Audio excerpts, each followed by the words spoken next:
Enak banget ya Jetsukenya. Iya bener, aku jadi kepengen lagi deh. Makanan ini terbuat dari apa sih sumbernya ya? Bisa enak gini?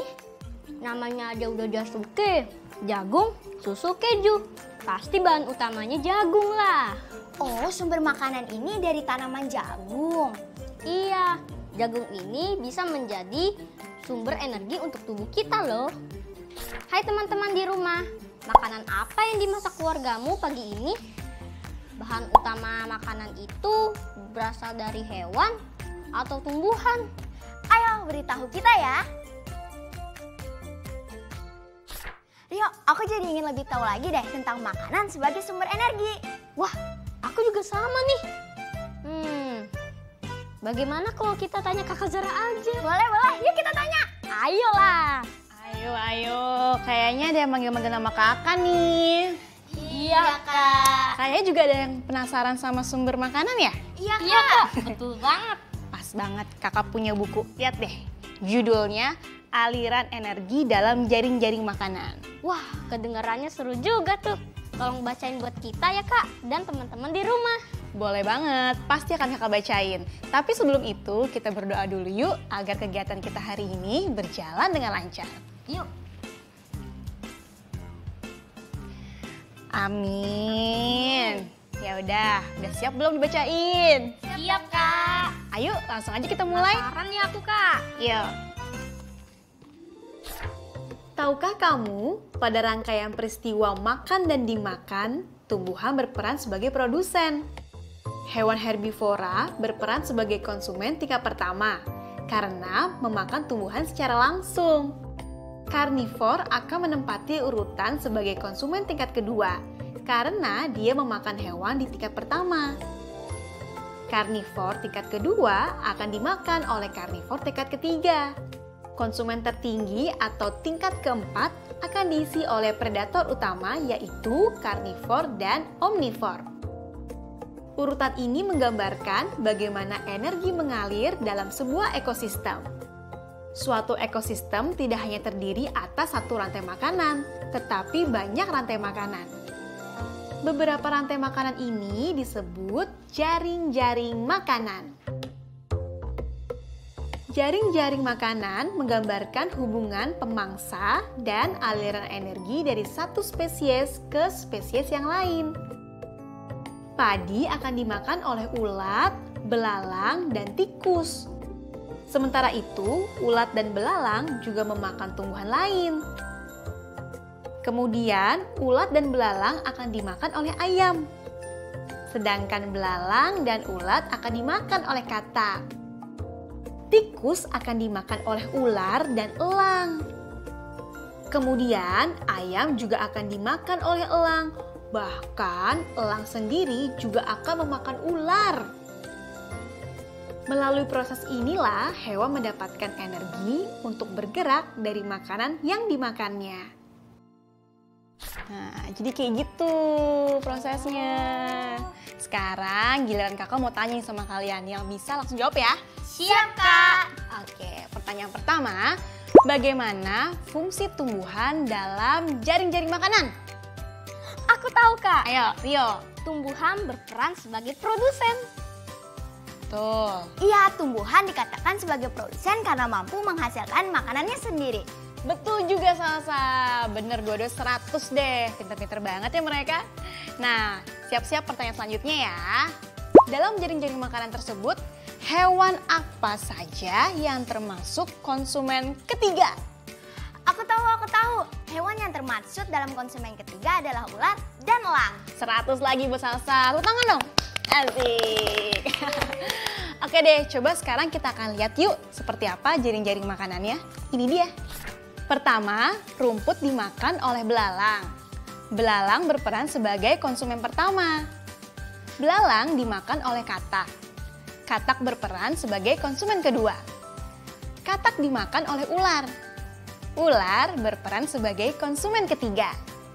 Begitu pula pada alur rantai makanan. Rumput dimakan oleh ulat, dimakan oleh ayam, dimakan oleh elang. Elang menduduki posisi konsumen ketiga. Nah, untuk pertanyaan selanjutnya, giliran teman-teman di rumah yang menjawabnya ya. Pertanyaannya, mengapa elang disebut sebagai konsumen keempat atau predator puncak? Menurut kamu, apa yang terjadi jika elang diburu manusia dari ekosistemnya? Ayo teman-teman, dijawab ya. Mintalah keluargamu di rumah untuk mengecek jawabanmu. Nah, ini kakak punya 2 kertas nih. Kakak mau bagiin buat Rio sama buat Salsa. Hah, ini buat apa kak? Jadi kali ini kakak mau ngajak kalian berdua dan juga teman-temannya ada di rumah untuk melakukan pengamatan di sekeliling rumah. Nanti kalian coba gambarkan jaring-jaring makanan di kertas ini, oke? Oke. Nah, sebelumnya kakak mau kasih contoh dulu ya. Kakak gambar dulu sekarang.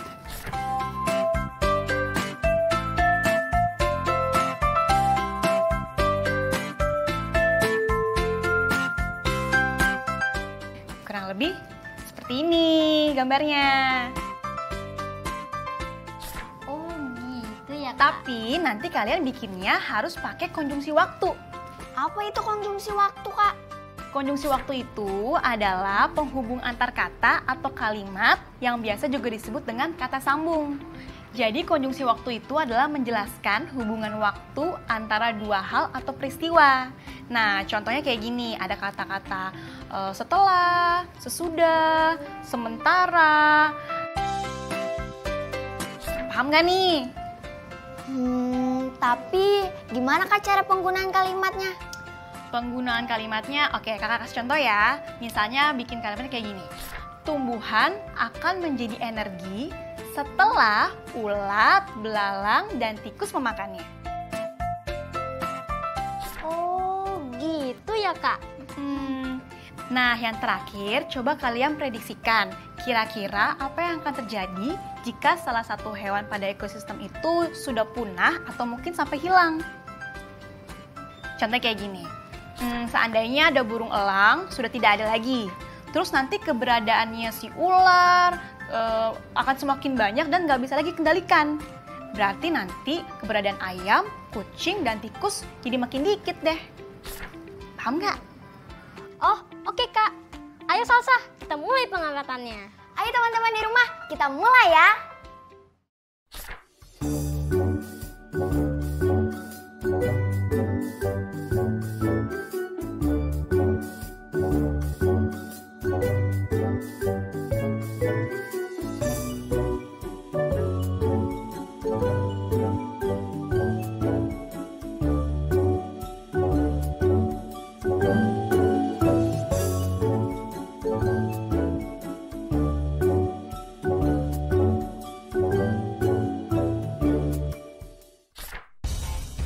Hai teman-teman kelas 4, perhatikanlah makna kata ini.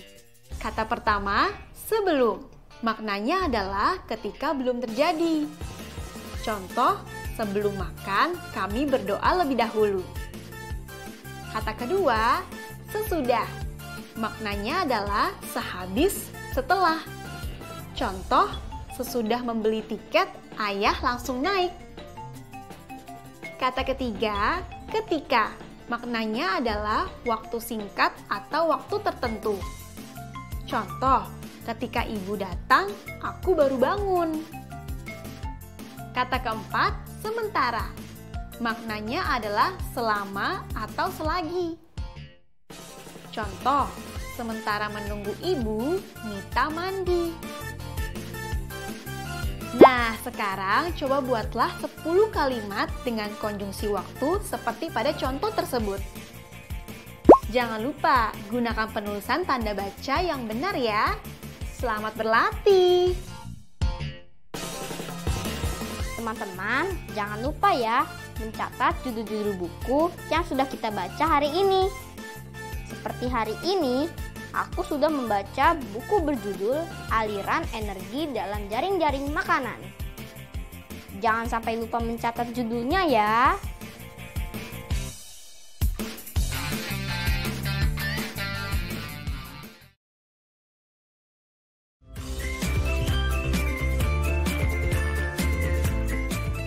Hai teman-teman kelas 4, masih ingat tidak materi kita di episode sebelumnya tentang pembagian jumlah minyak dalam gelas ukur ini?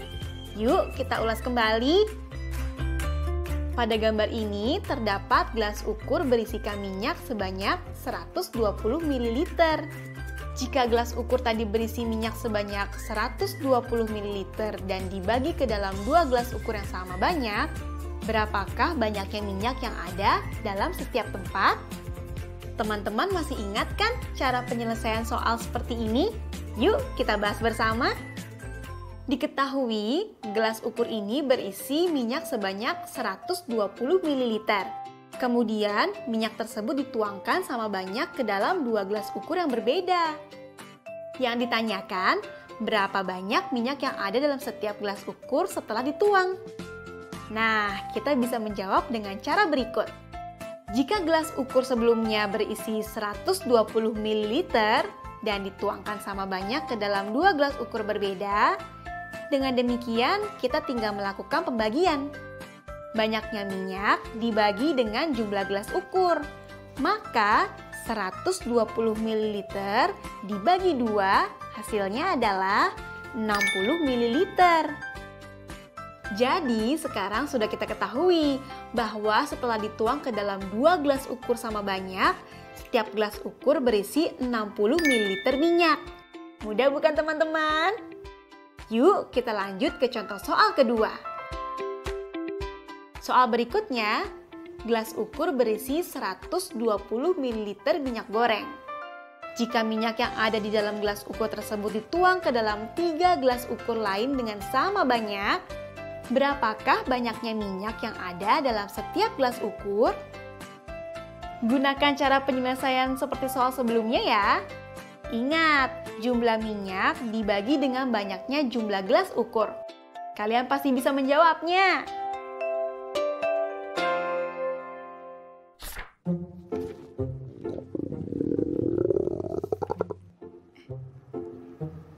Dek, tunggu deh. Kamu denger nggak? Kayak ada suara-suara gitu. Suara apa ya? Suara perut aku, Kak. Ya, aku dikira apa? Kayaknya aku lapar lagi nih. Padahal tadi kan aku udah makan. Kakak ngerasa lapar gak? Kakak sih masih kenyang ya. Kan tadi kakak makan roti saat kamu lagi makan mie. Padahal kita kan makannya bareng ya, Kak. Kenapa aku cepat lapar gini? Rio pasti heran ya, kenapa udah ngerasa lapar sementara kakak belum. Padahal kan kita makannya di saat yang sama. Iya ya, kenapa ya, Kak? Nah, jadi hal itu terjadi karena kandungan energi dalam roti lebih besar daripada mie. 100 gram nasi dapat menghasilkan energi sekitar 178 kalori. Dan 100 gram mie menghasilkan energi sebanyak 78 kalori. Sementara 100 gram roti menghasilkan energi sebanyak 248 kalori. Jadi, meskipun masing-masing beratnya sama 100 gram, energi yang dihasilkannya berbeda-beda ya, Kak? Iya, betul sekali Rio. Nah, selain roti menghasilkan energi yang lebih besar, roti juga memiliki serat yang tinggi loh. Nah, jadinya kamu bisa nahan lapar lebih lama jika memakan roti daripada mie atau nasi. Udah paham belum? Udah dong, Kak. Oke deh, kalau sekarang Rio udah paham, coba sekarang kakak mau nanya. Menurut kamu, manakah yang menghasilkan energi lebih banyak? Makan 1/2 roti atau 2/4 roti? Nah, 1 buah roti akan kita belah menjadi 2 bagian yang sama besar. Ketika roti sudah kita belah, maka 1 potong dari 2 bagian roti adalah 1/2. Selanjutnya Rio yang jelasin. Sekarang 1 buah roti kita belah menjadi 4 bagian yang sama besar. Setelah dipotong, setiap bagiannya merupakan 1 dari 4 potongan roti atau bisa kita sebut 1/4. Maka pada gambar roti yang dilingkari terdiri atas 2 potongan dari 4 bagian yang dinyatakan sebagai 2/4. Ayo teman-teman, manakah yang lebih banyak mengandung kalori? 1/2 roti atau 2/4 roti? Tulis jawabanmu di bukumu ya.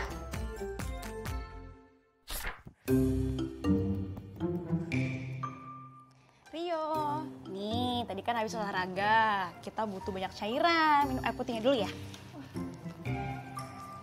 Waduh, haus banget. Harus dengan air putih ya kak? Emang tidak boleh ganti yang lain? Jangan salah, air putih ini manfaatnya penting banget untuk tubuh kita. Nah, Rio juga teman-teman di rumah, yuk kita cari tahu lebih lanjut apa manfaat dari air putih. Sebagian besar tubuh manusia terdiri atas air. Oleh karena itu, kamu perlu minum air yang cukup banyak. Nah, kebutuhan air putih dalam tubuh tidak bisa digantikan dengan jenis minuman lainnya. Minum air putih dapat membantu menjaga keseimbangan cairan di dalam tubuh.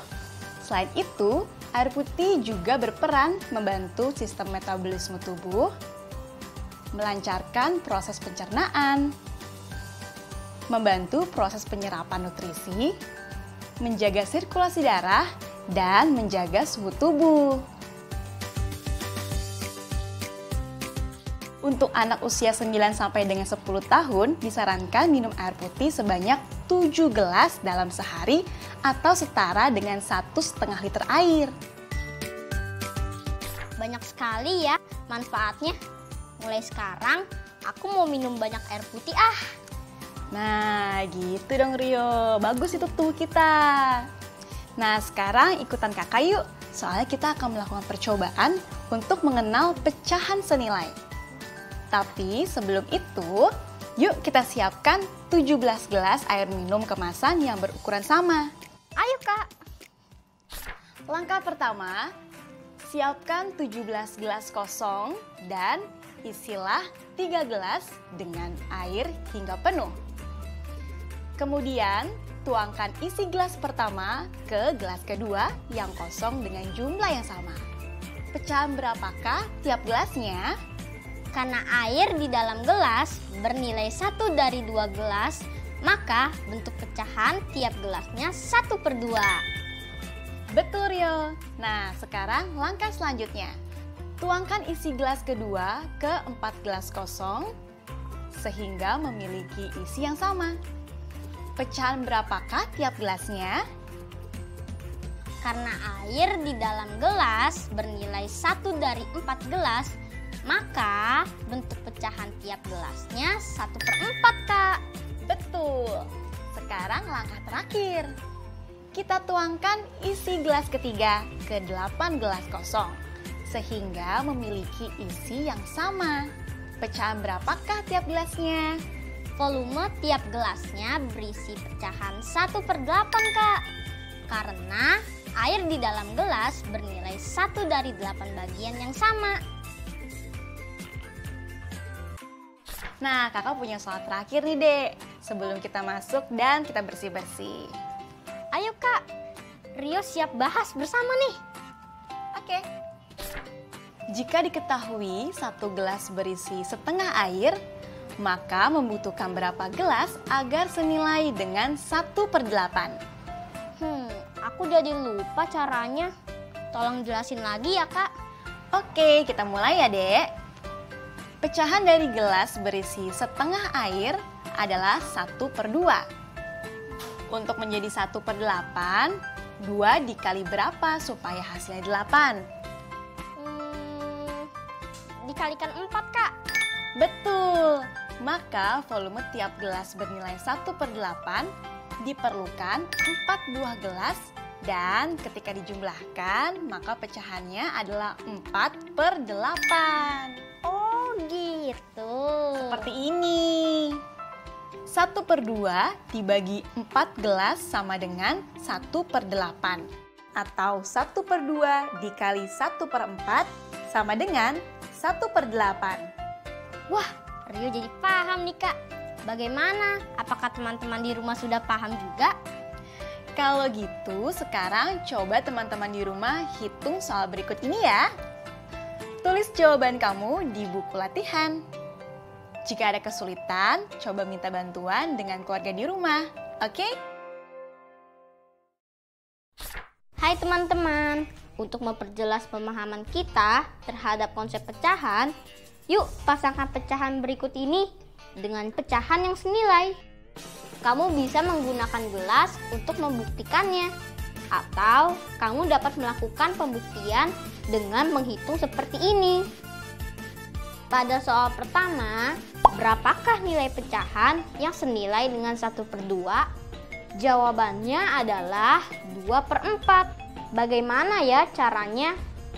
Ya, jawaban tersebut kita dapatkan dengan cara menemukan pengali atau pembagi yang sama untuk pembilang dan penyebut pada pecahan. Coba deh lihat, pembilang dari 1/2 yaitu 1.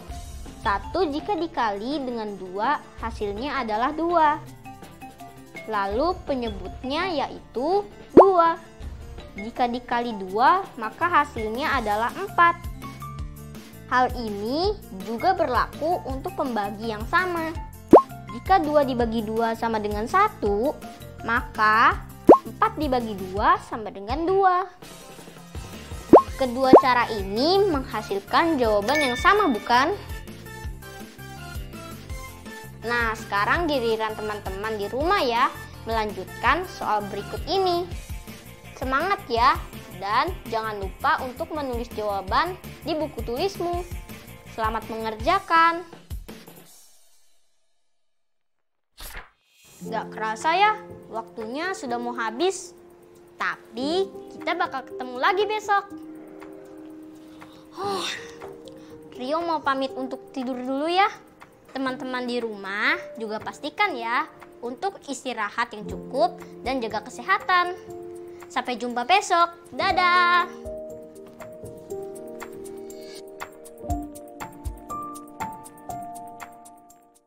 Sekarang tetap belajar dari rumah ya teman-teman. Ingat, jaga jarak, rajin mencuci tangan, dan pakai masker agar kita mencegah penyebaran COVID-19. Sampai jumpa!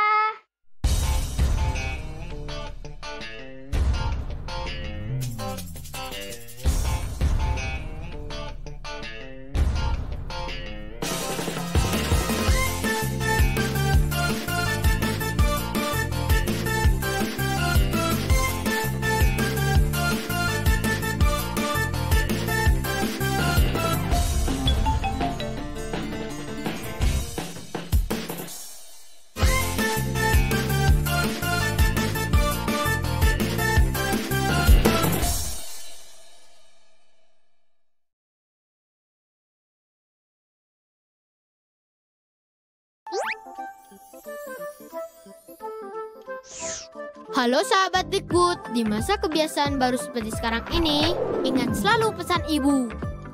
Keluar rumah kalau penting saja ya nak, ingat untuk selalu 3M. 3M itu mudah dilakukan dan bisa mencegah penyebaran virus corona.